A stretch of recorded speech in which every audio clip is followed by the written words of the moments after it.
الله اوقاتكم اعزائي بكل خير. اليوم وصفتنا شيش برك. شيش برك من الاكلات الكثير طيبه ولذيذه. خلينا نتعرف على المكونات. انا المكونات قسمتهم عشان ما احط كثير على المجلة. خلينا نتعرف بالمرحله الاولى شو بحتاج. اولا بحاجه للعجين، بحاجه للطحين. انتم بتحطوا كميه الطحين اللي انتم بدكم اياها، بس بنعجنها بملح ومي. لكن عجينه الشيش برك لا بنحط لها خميره ولا لبن ولا اشياء اضافيه، لانه ما بدنا العجينه تخمر. اذا هول اول شغله للعجينه.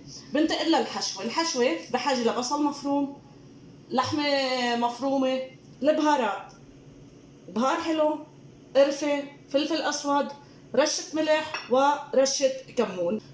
اذا بدكم تحطوا بقلبها انتم بتختاروا شو ما بدكم، صنوبر، لوز، او اذا ما بدكم شيء كمان مثل ما بدكم.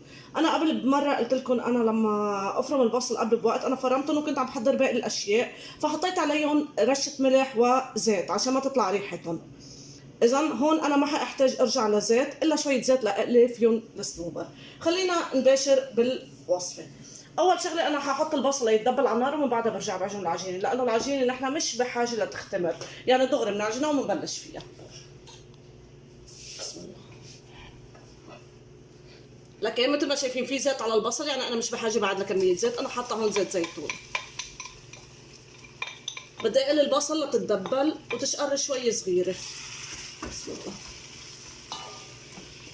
اذا اعزائي عبال ما يتدبلوا شوي بنكون نحن عجننا العجين. اذا كميات اللحم والبصل انتم بتحددوها حسب عائلتكم. اذا حطيت المي حاعجنه فيها. حطيت المي والملح. اذا مثل ما شفتوا ما بتحتاج اكثر من هيك العجينه.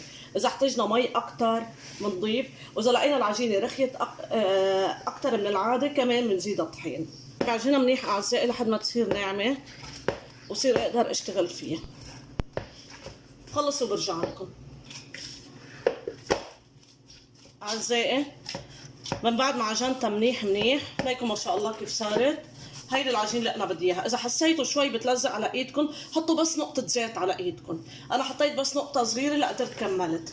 اذا مثل ما شايفين هاي العجينه. هلا بنتابع الحشوه.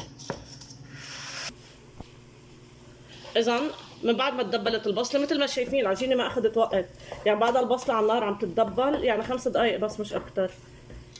هلا بزياده هالقد تتبيلهم انا ححط عليهم اللحمه.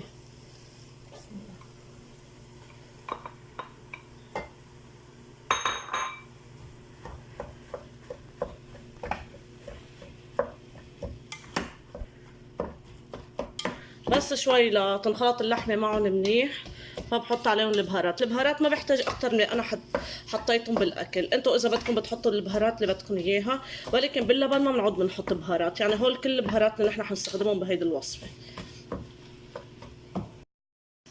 اذا من بعد ما نقلت شوي اللحمه ححط عليها البهارات واتركهم يستووا منيح. الملح هون انا حطيت رشه صغيره لانه انا كنت حاطه عليهم بصل. حاتركهم يتقلوا منيح مع بعض وبرجع لكم. هلا بدي اقلي الصنوبر. حطيت زيت بالمقله ححط عليه الصنوبر، او قلت لكم اذا اللوز صنوبر او اي شيء انتم بدكم اياه، وبدون هيدي الخطوه مثل ما بدكم.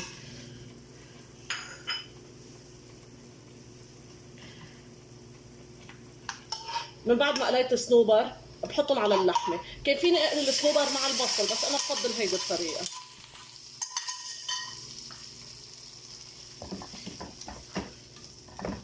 هيك الحشوه صارت جاهزه.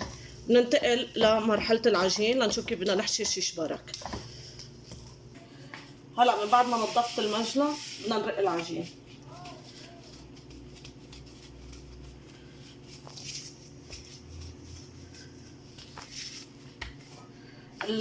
في ناس بتحط شيش برك ني باللبن، انا ما بحب احطه باللبن ني. فهلا بدنا نشويهم من بعد ما اخلصهم. فانتوا اذا بتحبوا تحطوهم ني مثل ما بدكم.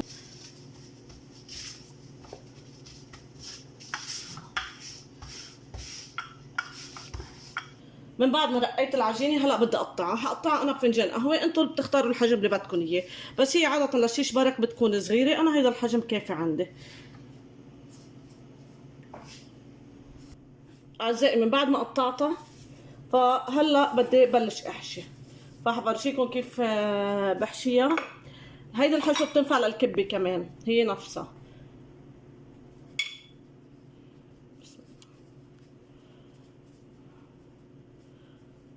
اذا مثل ما شايفين هيدي الحبة اللي انا بدي اياها.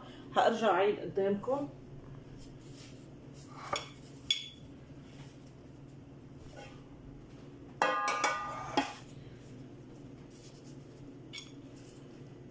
انتوا بتختاروا رقية العجين قد ما بدكم. اذا مطبقة منيح، وبرجع بس بلفها عن الطرفين لاحصل على الحبة اللي بدي اياها. هعمل بعد وحده وبترككم بتابع الباقي. مثل ما شايفين انا عم برتبهم بالصينيه الدغري، عشان قلت لكم انا بدي احطهم بالفرن، ما بدي اخليهم نيين.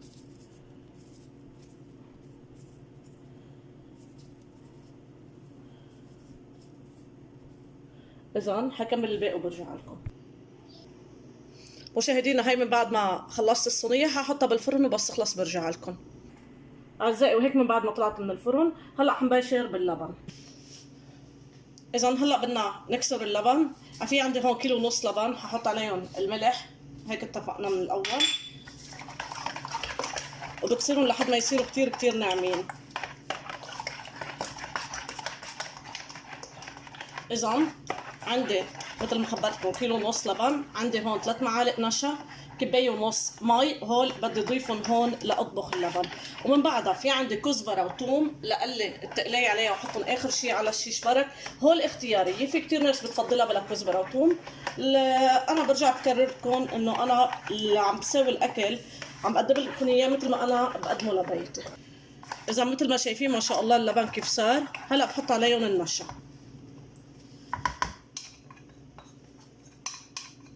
وبرجع بخلطهم كتير منيح. اذا من بعد ما خلطت النشا صاروا جاهزين انه احطهم بالطنجره واضيف عليهم المي. بالنسبه للنشا كان فيني انا ادوبهم بالمي الموجوده عندي، ولكن هيك اسرع لي بحس. يلا حنفضيهم بالطنجره ونباشر.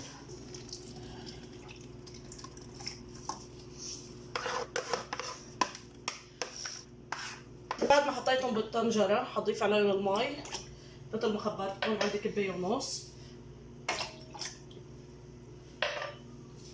وهلا بضلني احركهم، ما فيني اتركهم ابدا ابدا ابدا لحد ما يغلوا. اذا هلا انا بعدني عم بخلط فيهم مع المي ليتجانسوا كلهم مع بعض.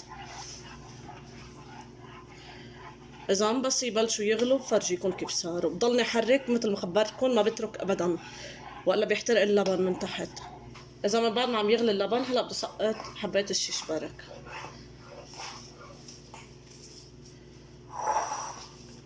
انا مثل ما خبرتكم انا ما تركت بالمره النار، فانا عم بحركهم.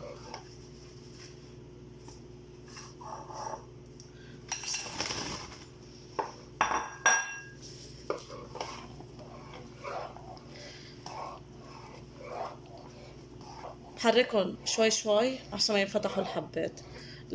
مثل ما شايفين انا ما حمرت العجين كتير، انا بس مهم ما احطهم نيين، بحس هيك اطيب بكتير. بحس انه لما نحطهم عجين بعجنوا على بعض. هلا بدي اقلي الثوم والكزبره.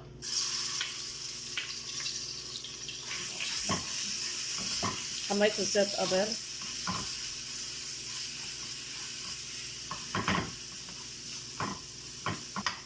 بحط عليهم الكزبره،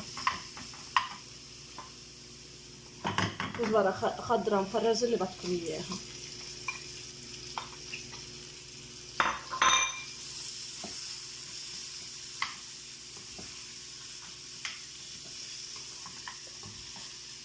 هيك انقلوا معي. هلا بدي سقطهم على اللبن.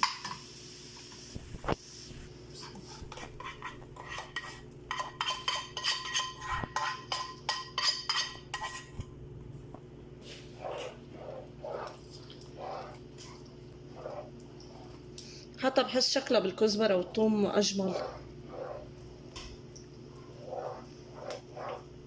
هيك بتكون طبختنا جاهزه. هاسكبها بجاط التقديم وارجع لكم.